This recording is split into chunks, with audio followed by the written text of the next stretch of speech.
तो हम लोग सबसे पहले ऐसे टीचर्स को आइडेंटिफाई करते हैं कि पहले आप बच्चों की जो प्राथमिक शिक्षा है वो मैथ्स में कम से कम प्लस माइनस ये तो पहले उसको क्लियर हो कि ये ठीक से कर पा रहा है, तब तो वो इंटीग्रेशन पे जाएगा। मैं सबसे पहले तो बहुत बदलाव पे भरोसा, क्योंकि बदलाव करना है तो उसके पीछे पहले एक रीज़न होना चाहिए कि बदलाव क्यों करना है, क्या करना है, उस पर पहले एक सोच होनी चाहिए। जैसे ध्यान दें, जैसे कई लोग होते हैं वो फैशन डिजाइनिंग का कोर्स करके निकल जाते हैं और जब निकलते हैं डिग्री लेने के बाद तो उनको ये नहीं पता होता है कि सिलाई कैसे करनी है, वो लैक है नॉलेज उसका। स्पर्श मल्टी स्पेशलिटी हॉस्पिटल बेहतरीन कार्डियोलॉजी की सुविधा एक्सपर्ट डॉक्टर के साथ ही दे रहा है एम्बुलेंस के लिए टोल फ्री नंबर की सुविधा 480030911616। स्पर्श मल्टी स्पेशलिटी हॉस्पिटल, एक एहसास अपनेपन का।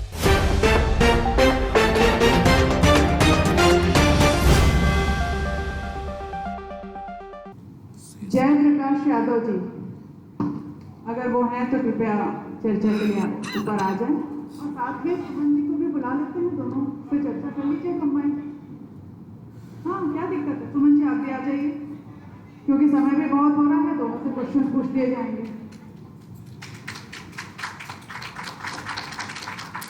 जयप्रकाश यादव जी का है समाजसेवी है, पूर्व पार्षद है, जिला मंत्री भारतीय जनता पार्टी भिलाई, जिला संयोजक है बूथ सशक्तिकरण अभियान जिला इकाई के, और जिला प्रभारी है मीडिया विभाग भाजपा से। आपका बहुत बहुत अभिनंदन है। प्रभावी और आकर्षक बातचीत है, प्रस्तुतियां देने में वो माहिर हैं। इसके साथ ही हमारे बीच में सुमन त्रिपाठी जी उपस्थित हैं। सुमन त्रिपाठी जी डायरेक्टर हैं Jagat Guru Shankaracharya college of nursing Raipur, और इसके साथ ही समाज सेवी जी हैं। मैं सुमन त्रिपाठी जी के स्वागत के लिए प्राची पांडे को आमंत्रित करूंगी कि वो आए सुमन त्रिपाठी जी का स्वागत करें, और जयप्रकाश यादव जी के स्वागत के लिए मैं गौरव तिवारी जी को आमंत्रित करूंगी कि वो आए और जयप्रकाश यादव जी का स्वागत करें।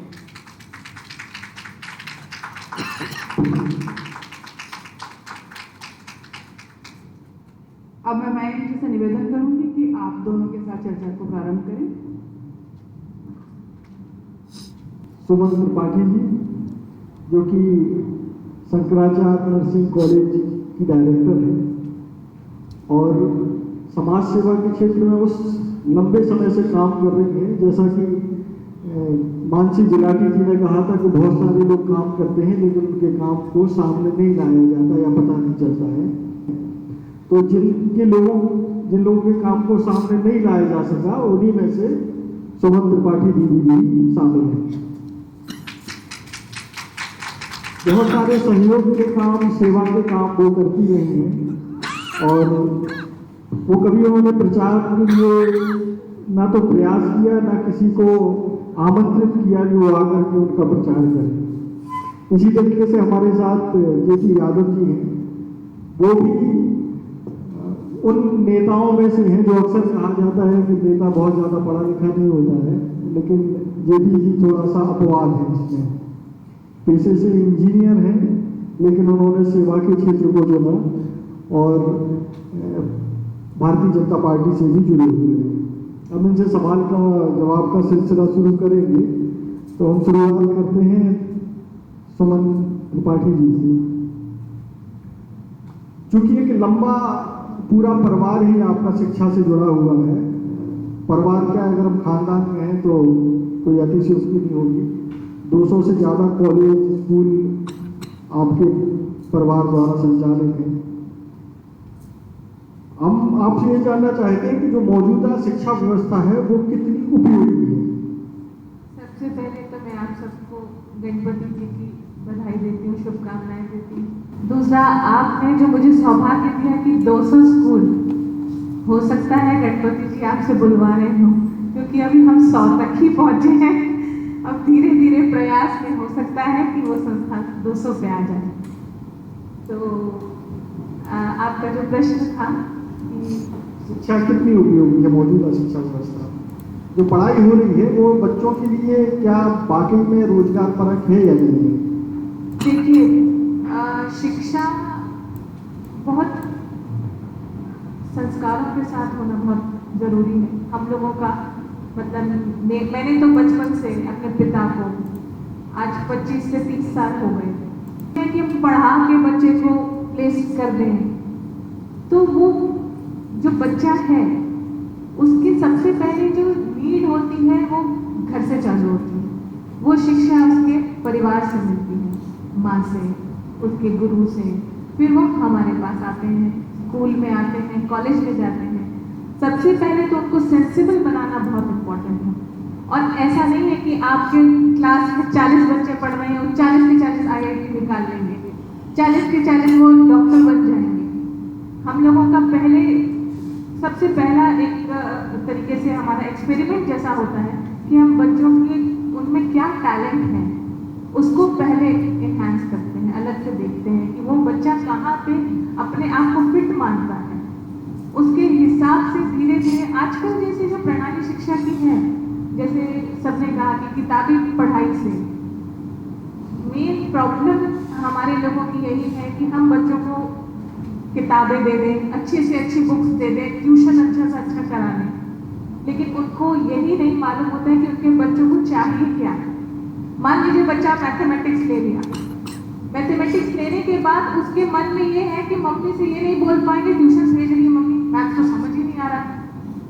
तो हम लोग सबसे पहले ऐसे टीचर्स को आइडेंटिफाई करते हैं कि पहले आप बच्चों की जो प्राथमिक शिक्षा है वो मैथ्स में कम से कम प्लस माइनस ये तो पहले उसको क्लियर हो कि ये ठीक से कर पा रहा है, तब तो वो इंटीग्रेशन पे जाएगा। तो ये चीज़ों का सबसे पहले विशेष ध्यान दिया जाता है। जैसे मेरे पिताजी का मतलब हम लोगों की जो संस्था है वो आज बहुत पुरानी है।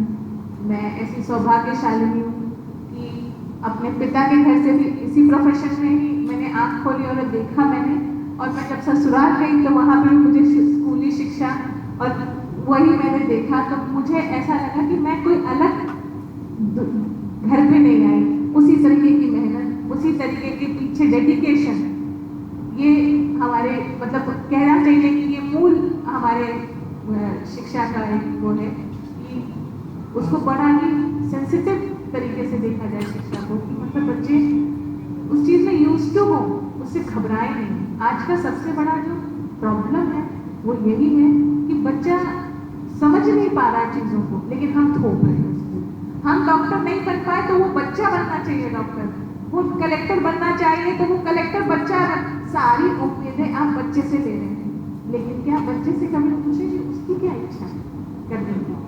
तो मुझे ऐसा लगता है कि शिक्षा को पढ़ा के नहीं, उसको प्रयोग करके कराना, जैसे पाठशाला से प्रयोगशाला।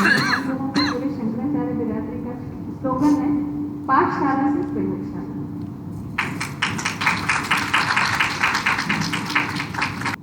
सुमन जी से हम जानना चाहते हैं कि शिक्षा सेवा है या व्यवसाय है,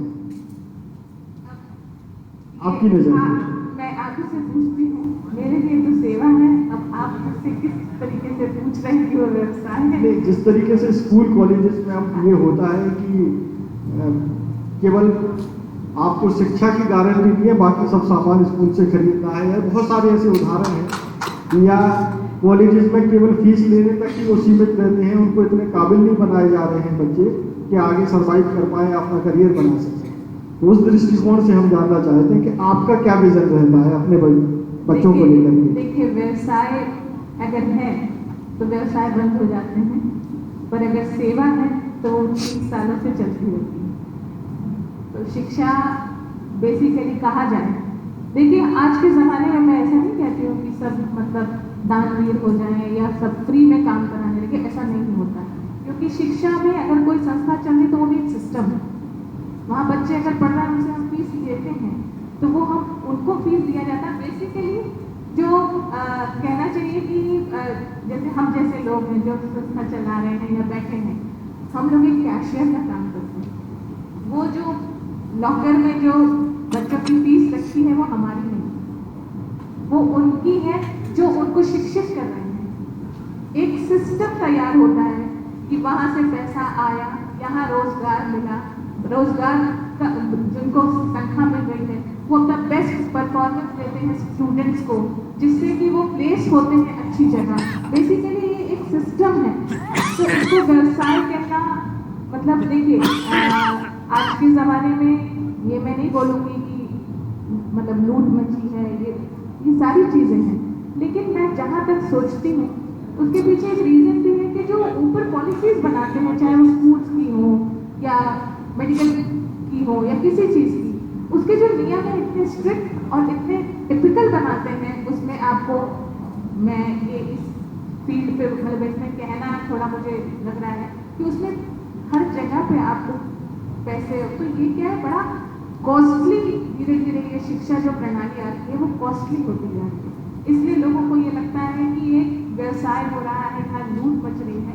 बेसिकली और सब सिस्टम में ही है कि मतलब आपका खर्चा है, अगर आप घर में रह रहे हैं तो आपको राशन उतना ही डालना जितने आपके जो परिवार वाले हैं वो खा सकें। ऐसा नहीं कर सकते हैं आप कि भैया मेरी तो आमदनी इतनी है, मैं सिर्फ 1500 का लाऊंगा, 4 लोग भूखे रह जाएं, ये चीज़ें तो पॉसिबल नहीं है। उसी तरीके से ये भी एक शिक्षा भी एक जो सिस्टम चलता है उसके पीछे भी ये नीतियाँ होती है, तो इसको व्यवसाय के रूप में हाँ व्यवसाय कहा जा सकता है क्योंकि यहाँ रोजगार मिल रहा है, यहाँ पे लोगों को मतलब प्रोफेशन उनका मतलब हो रहा है और मतलब मिल रहा है और स्टूडेंट्स को उनको प्लेसमेंट्स हो रहे हैं, तो इसको आप व्यवसाय कह सकते हैं। लेकिन हाँ इसमें बड़ा योगदान सेवा का ही होता है, क्योंकि जब तक डेडिकेशन नहीं होगा आप संस्थाएं खोल के रखिए कोई दिक्कत नहीं है, लेकिन एक एक प्रणाली को किस तरीके से कार्य प्रणाली को टीम बैठ के काम करती है कि आज इस बार इतने बच्चे हैं तो इतने बच्चों को प्लेस करना है, आज आईआईटी में इतना बच्चा, इतने बच्चे ने ये बच्चा आइडेंटिफाई किया हुआ है कि ये बच्चा आईआईटी निकाल लेगा, ये बच्चा नीट निकाल लेगा, उसके पीछे सबकी टीम होती है, उसको वो उस तरीके से तैयार किया जाता है, उनके अंदर वो प्रेशर और फियर नहीं होना चाहिए बच्चों के अंदर। आजकल आप देखिए जरा कोटा में देखिए बच्चों के अंदर इतना प्रेशर है कि उनको ये समझ में नहीं आ रहा है उनके में कितने टैलेंट होंगे, पर बच्चे के साथ में उसके साथ वो प्रेशर है कि मुझे ये निकाल लेना है। उस सिस्टम से हम लोग उस वैसा सिस्टम में हम लोग काम करना थोड़ा हम उस चीज़ से पीछे हटते हैं। जैसे हमारी संस्थाओं में आप देखेंगे कि बैंड भी है, म्यूजिक का बैंड है, डांस का ग्रुप है, मतलब कोई ज़रूरी नहीं है कि आप सिर्फ पढ़ाई ही बच्चों को, उसमें बहुत टैलेंट हो सकता है। आपके घर में भी अगर कोई बच्चा पैदा है, 2 बच्चे अगर हैं उनका डिफरेंट टैलेंट हो, तो आपको वो आइडेंटिफाई करना है कि इसको मेरे को कैसे इन्हांस करना है कि ये बच्चा वहाँ तक पहुँच सके जो उसकी इच्छा है, तो उसी का ही हम लोग काम करते हैं। छत्तीसगढ़ में जो शिक्षा की व्यवस्था है उसको लेकर के आपकी क्या राय है? देखिए छत्तीसगढ़ में अब हम तो काफ़ी पुराने से हैं, जब बीजेपी की सरकार थी तो आईआईटी की लाई गई थी नई समय, उसके बाद जब कांग्रेस सरकार आई तो पॉलिसी बहुत अच्छी है, थोड़ा थोड़ा जैसे हम लोग इतने दिनों से बहुत सारी प्रॉब्लम्स फेस करते हैं कि अगर ये चीज़ हो जाए तो ये बच्चे जो बाहर पढ़ाएंगे, अगर बाहर प्लेसमेंट हो रहे हैं, बाहर जा रहे हैं तो दूर राज्य में ऐसे एक्सपर्ट्स की टीम, मुझे ऐसा लगता है कि जो कुछ एक्सपर्ट्स हैं, जैसे कोई मेडिकल फील्ड में एक्सपर्ट है, कोई टेक्निकल फील्ड में एक्सपर्ट है, उनको कम से कम कोई भी सरकार उसको एक बार बैठक करना चाहिए कि मतलब वो टीम आपसे क्या चाह रही है, आपके पास खुद खदान, आपके पास खुद खदान है, उसको आपको तराशना है। तो मैं राज्य सरकार से भी ये उम्मीद करती हूँ कि एक बार खुला मतलब एक एजुकेशन को किस लेवल पे हम ले जा सकते हैं, किस जगह पे कौन जा सकता है, क्योंकि बहुत से ऐसे लोग हैं जो इस पर बहुत जान से काम कर रहे हैं। मौजूदा जो शिक्षा व्यवस्था है उसमें आप क्या बदलाव चाहती हैं छत्तीसगढ़ में? मैं सबसे पहले तो बहुत बदलाव पे भरोसा, क्योंकि बदलाव करना है तो उसके पीछे पहले एक रीज़न होना चाहिए कि बदलाव क्यों करना है, क्या करना है, उस पर पहले एक सोच होनी चाहिए। दूसरा ये कि कुछ पार्ट आज के शिक्षा जो अभी चल रही है, कुछ हमारे ज़माने की जो शिक्षा थी उसमें वो भी बहुत बेहतर थी, आज की भी जैसा अकॉर्डिंग टू अभी जैसा नया जनरेशन बढ़ रही है, फास्ट जनरेशन है, तो उसके लिए मतलब प्रैक्टिकल नॉलेज की ज़्यादा ज़रूरत है। मतलब कहने का ये मतलब है कि जो बच्चा आजकल हमारे स्कूलों में हमने उसको प्रयोग भी चालू कर दिया है। जैसे कि छोटे बच्चे हैं नर्सरी के, हमने बोला जैसे ABCD पढ़ा रहे हैं, बच्चा कभी इंटरेस्ट नहीं लेता, और वैसे ही हमने बड़े बड़े ब्लॉक्स बनाए A, B, C, और हमने उसको एज अ गेम के रूप में कर दिया छोटे बच्चे को। आपको जैसे बच्चे को बोला बेटा A के पीछे छुप जाओ, A, तो वो आइडेंटिफाई करके वहाँ पे, क्योंकि मैंने ये देखा है कि जो सुन के और विजुअलाइज करके छोटे बच्चे जो चीज़ों को जल्दी सीखते हैं, मैं छोटे बच्चों की बात आपको बता रही हूँ, जो जल्दी सीखते हैं वो अभी ज़्यादा कारगर हो रही है। हमारे ज़माने में हमारे मम्मी लोग 5 बार A लिखो, B लिखो नहीं बनता था। आज के जो एक्सपर्ट बच्चे हैं वो मतलब आपको ऐसे देख के ही बता देंगे, वो अल्फाबेट्स पढ़ लेते हैं छोटे छोटे बच्चे। तो ये एक्सपेरिमेंट्स हो रहे हैं। अब जैसे टेक्निकल चाहिए, चाहे मैं तो नर्सिंग कॉलेज चलाती हूँ, मैं आपको बताऊँ, तो मैंने ये देखा कि हम बहुत बड़ी बड़ी बात करते हैं कि मतलब नर्सेस को ये होना चाहिए, वो होना चाहिए, लेकिन उनको क्लिनिकल ट्रेनिंग कहीं पे भी देना बहुत मुश्किल है। कोई भी प्राइवेट हॉस्पिटल्स आप जाइए, उनको प्रोसीजर करने से डरते हैं कि मतलब उनका ये कहना है कि हमारे एलीट पेशेंट्स आते हैं तो हमको उसका ख्याल रखना पड़ता है। गवर्नमेंट में जाते हैं, वहाँ पे भी बहुत रिस्ट्रिक्शंस होते हैं। तो जब तक प्रैक्टिकल नॉलेज नहीं होगा तो कोई भी आदमी अपनी इमेजिनेशन कैसे क्रिएट करेगा। तो मुझे ऐसा लगता है कि जितना हम प्रैक्टिकल नॉलेज पे ज़्यादा जैसे ध्यान दें, जैसे कई लोग होते हैं वो फैशन डिजाइनिंग का कोर्स करके निकल जाते हैं, और जब निकलते हैं डिग्री लेने के बाद तो उनको ये नहीं पता होता है कि सिलाई कैसे करनी है, वो लैक है नॉलेज उसका। तो मेरे हिसाब से कोई भी चीज़ जो पढ़ाई में है उसको प्रैक्टिकल नॉलेज की बहुत ज़्यादा ज़रूरत है। अगर आपको नीति निर्धारक का दायित्व मिलता है कभी, तो आपका फोकस किस चीज़ पर रहेगा? अगर आपको नीति निर्धारक का दायित्व मिलता है तो आपका फोकस किस चीज़ पर रहेगा? पॉलिसी मेकर हम तो मतलब जिस पे एक्सपर्ट हैं हम मानते हैं ऐसा, और शायद शहर भी मानता है कि एजुकेशन और हेल्थ अभी थोड़ा बहुत हम लोगों को ऐसा हुआ है कि बेहतर करने की हमने कोशिश करी है।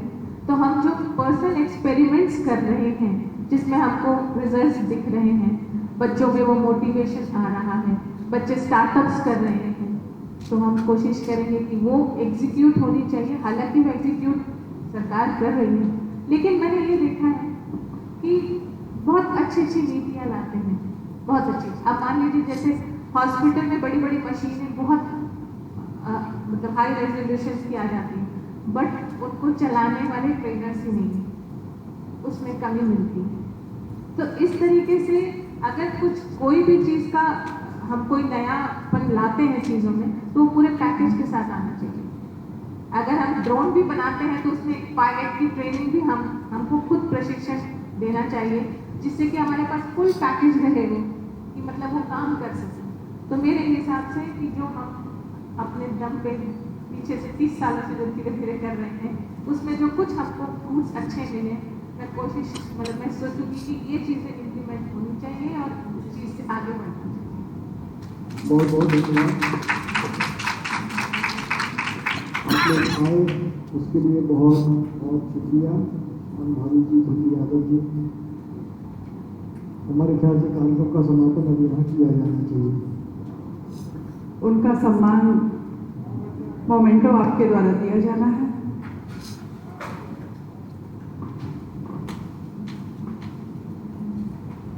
मैं इनसे अनुरोध करूँगी कि वे यादव जी का इनका सम्मान करें।